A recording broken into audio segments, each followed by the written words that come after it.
আসসালামু আলাইকুম রহমতুল্লাহি ওবরকাতুহু। সম্মানিত দর্শক, রাষ্ট্রপতি জনাব শাহাবুদ্দিন চুপ্পু তিনি পদত্যাগ করেছেন।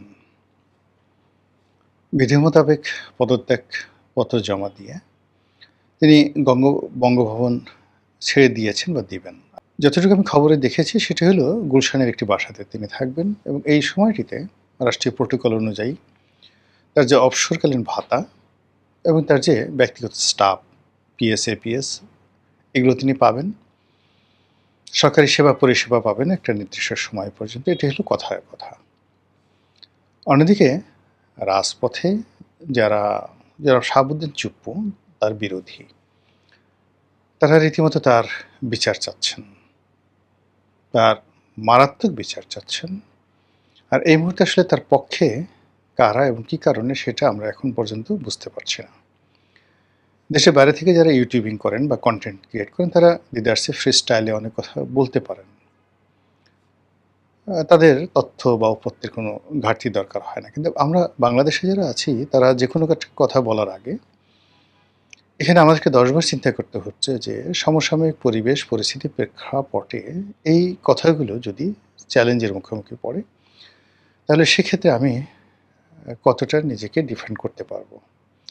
২ নম্বর হলো যে আমরা যারা বাংলাদেশে আছি, অর্থাৎ ইউটিউবে বা এই সোশ্যাল মিডিয়াতে বছরখানেক বড়জোর সেইখানে আপনি অপতথ্য দিয়ে, ভুল তথ্য দিয়ে মানুষজনকে মাতোয়ারা করতে পারবেন। এমনকি ওয়াজ নসিহত করেও আপনি নট মোর দ্যান 1 ইয়ার।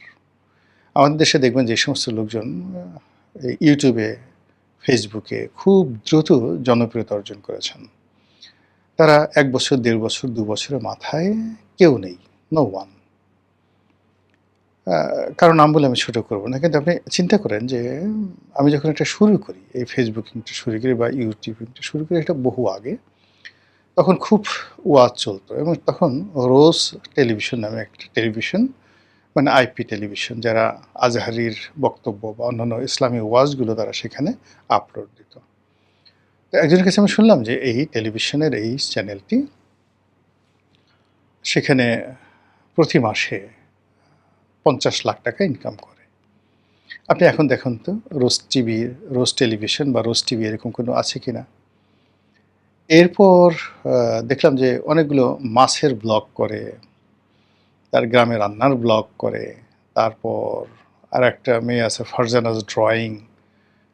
একেবারে খুব সিরিয়াসলি সে বাড়ি গাড়ি সিরিয়াসলি করে ফেলেছে। প্রতি মাসে তাদেরও ৩০ লাখ ৪০ লাখ টাকা ইনকাম হতো। নেই।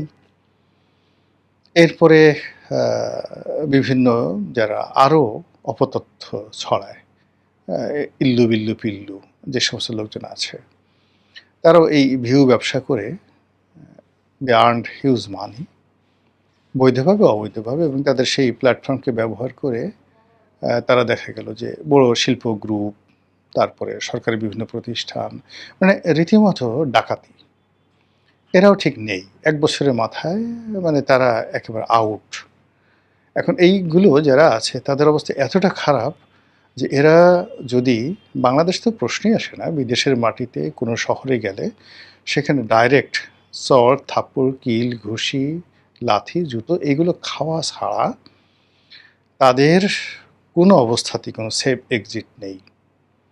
মানে পুরো সমাজ, রাষ্ট্র তাদেরকে অপাঙ্ক্তেয় করে ফেলেছে।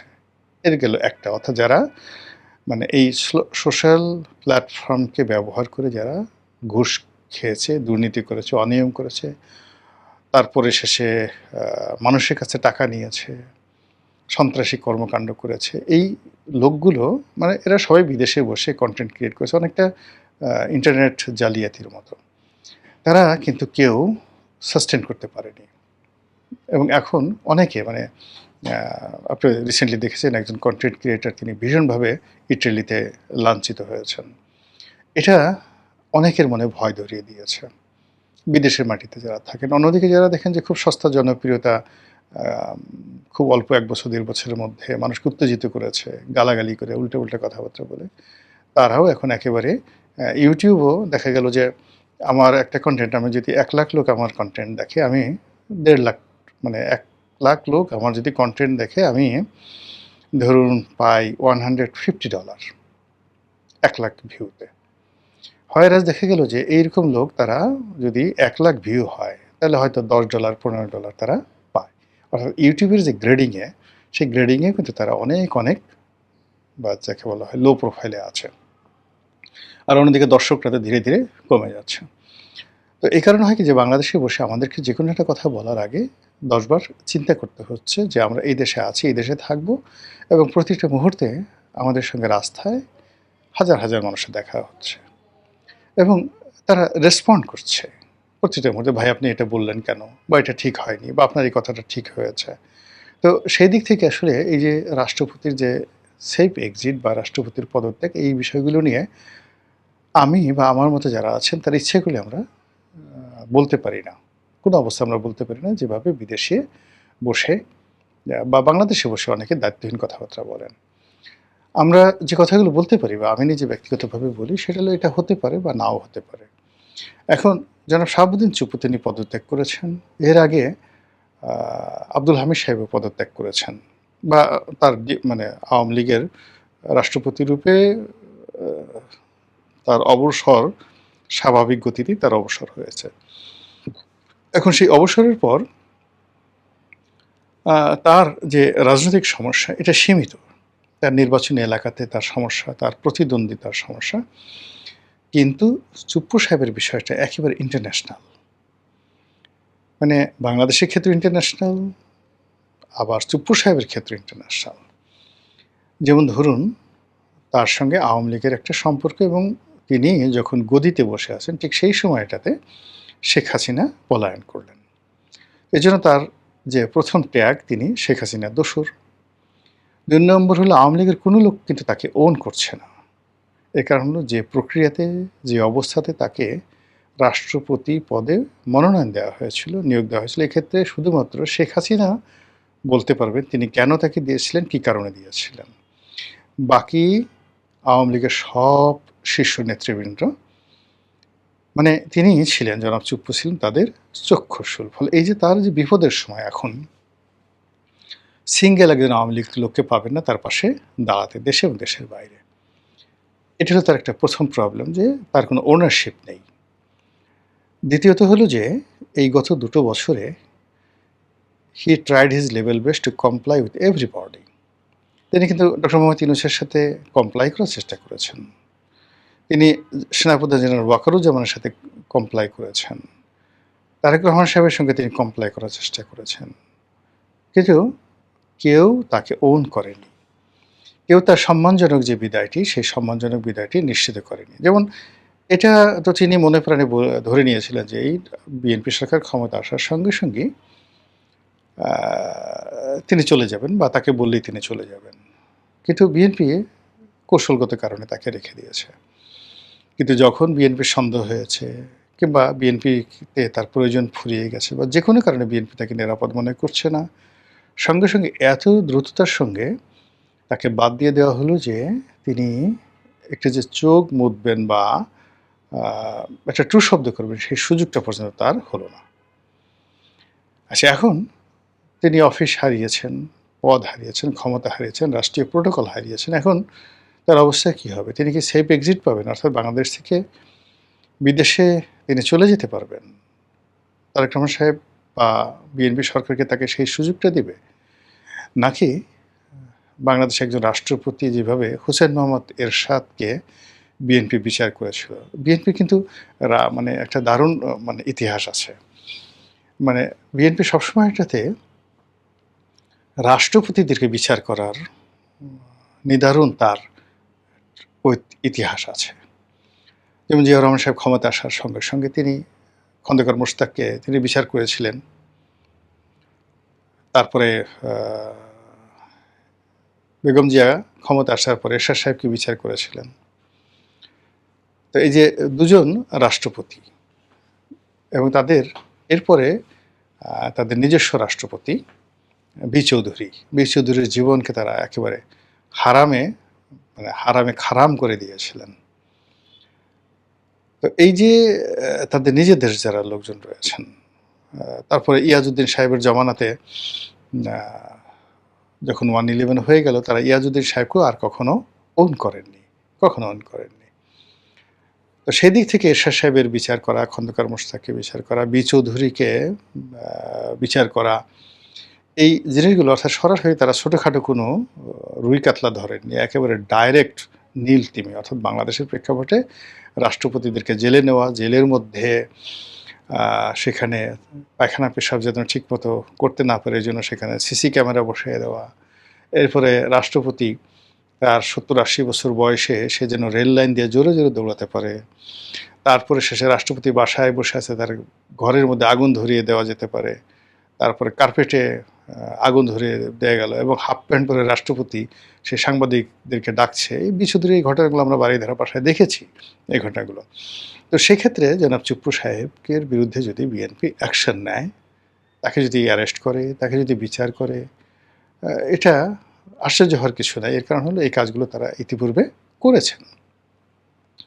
তো সেই দিক থেকে চুপ্পু সাহেবের বিরুদ্ধে তার তো শত্রুর অভাব নাই। তার প্রথম শত্রু হলো জামাত এবং এনসিপি, এবং এটার অর্থনৈতিক কারণ আছে, সামাজিক কারণ আছে। প্রথম কারণটা হলো যে জামাতের সাথে এস আলমের একটা দাকুমা সম্পর্ক, আর তিনি এস আলমের অত্যন্ত ঘনিষ্ঠজন ব্যক্তি ছিলেন, এটা সবাই বলা বলি করেন। আর এস আলম এখানে মানে বিএনপি সরকারের অনেকের উপর প্রভাব বিস্তার করে। এটা জামাতের মানে একেবারে চক্ষুশূল।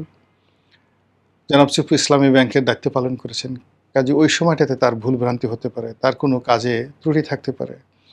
এই জন্য জামাত সবসময়ই এই ইসলামী ব্যাংক এবং এস আলম রিলেশনের কারণে জনাব চুপ্পুকে রীতিমতো দৌড়ের উপর রাখবে।